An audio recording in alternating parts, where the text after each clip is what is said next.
Bonjour, donc on continue le cours de probabilité. Je vous rappelle que dans les précédentes vidéos, on a étudié la définition d'une probabilité et on a vu deux premières conséquences directes de la définition. Aujourd'hui, on attaque la probabilité de la différence de deux événements.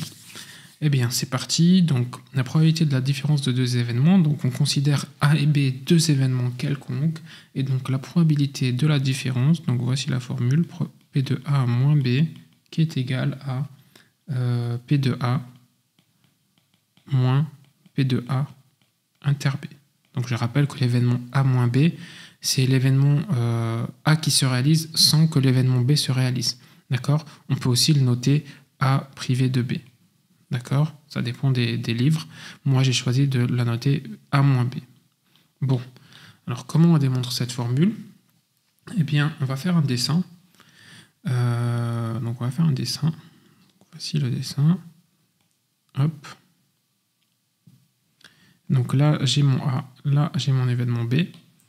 Et donc, je vais vous dire qu'en fait, l'événement A, eh bien, je vais le décomposer sous la forme suivante. Je vais le décomposer sous la forme A moins B. Donc l'événement A sans l'événement B, union A inter B. Alors, on va essayer de comprendre ceci sur le dessin. Alors, l'événement A, c'est l'événement A privé de B, donc A sans B, réuni avec A inter B. Alors, A inter B, c'est ceci. Donc, ça, c'est A inter B. Et en rouge, c'est A privé de B. D'accord ? On est d'accord que ici, j'ai l'événement A et j'ai enlevé l'événement B. Donc, j'ai enlevé tout ça. Très bien. Alors, dans quel but j'ai fait ça ? Eh bien, vous pouvez vous rendre compte qu'en fait, cette réunion-là, c'est une réunion disjointe. Ça signifie que si j'intersecte en fait A moins B avec A inter B, donc j'intersecte ces deux événements, eh bien, j'obtiens l'ensemble vide. Ça se voit, donc l'événement impossible. Ça se voit directement sur le dessin. Hein. Vous voyez ce que j'ai en rouge, là, ça ne se touche pas avec ce que j'ai en vert. Ce qui signifie que la réunion, on a bien une réunion disjointe. Donc, lorsqu'on a une réunion disjointe, on l'avait vu dans les vidéos précédentes, donc lorsqu'on a des événements qui sont disjoints, donc dont l'intersection est nulle, eh bien on peut utiliser la formule ici. Donc, on dit que c'est l'axiome de sigma additivité que je vais m'empresser d'appliquer ici. Qu'est-ce que ça me donne ?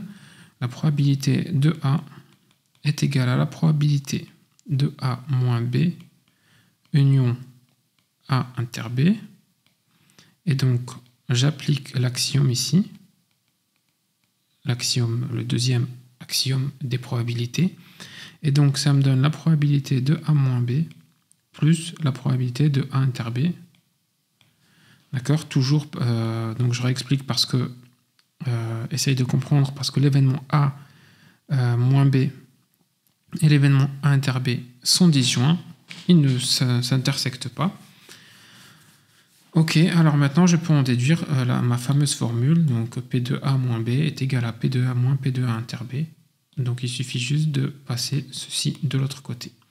Voilà, alors vous avez vu cette décomposition là, je l'ai fait dans le cas où A et B se touchent. Eh bien on va voir qu'en fait cette décomposition, on peut l'écrire quels que soient les événements A et B. Hein. On a bien dit que A et B c'était deux événements quelconques. On n'a pas dit que A et B devaient obligatoirement s'intersecter ou quoi. Et donc on va revérifier cette formule rapidement dans les différents cas. Donc on va le faire par exemple lorsque A et B sont disjoints. On va voir, donc A et B disjoints. Alors je vais écrire la formule ici, donc A moins B union A inter B, et donc l'objectif c'est de montrer que ça c'est A.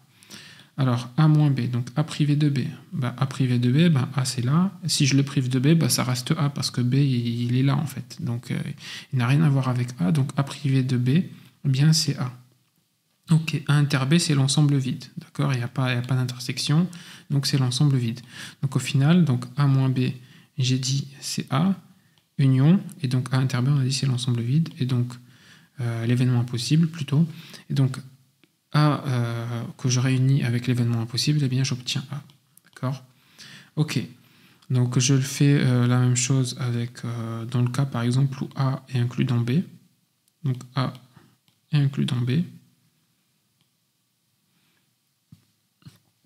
Alors allons-y, donc j'efface ceci. Qu'est-ce que c'est que A moins B? Donc A privé de B, donc j'ai A qui est inclus dans B. Alors A est inclus dans B. On est d'accord.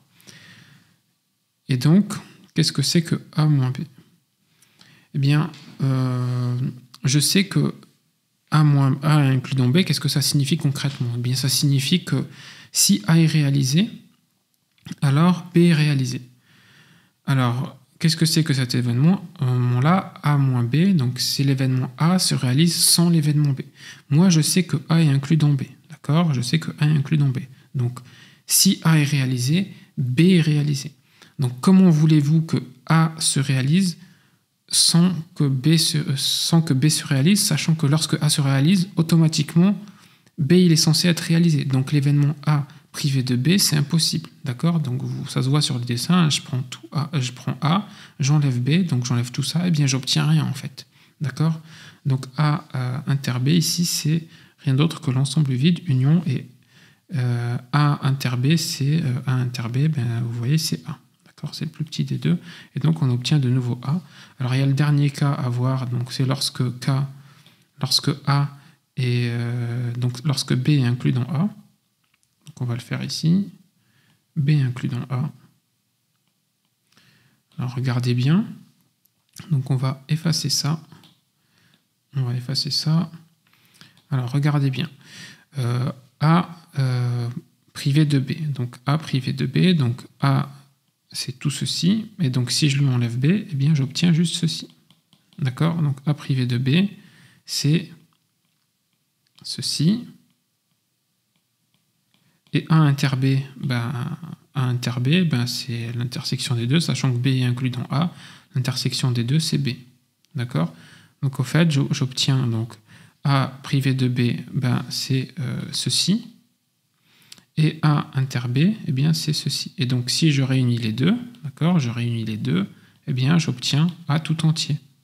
D'accord? Et donc c'est bien égal à A. Donc en fait, quels que soient les événements, qu'ils soient disjoints ou non, eh bien, on a toujours cette décomposition. Alors, cette décomposition, c'est toujours une décomposition disjointe. On peut le voir ici, par exemple, sur le dessin. A moins B, vous voyez que c'est là, et A inter B, c'est là, et vous voyez que c'est disjoint. Ça ne se touche pas. Ce qui est en vert et ce qui est en rouge, ça ne se touche pas. Et donc, ici aussi, et là aussi. D'accord? Donc, voilà pour cette vidéo.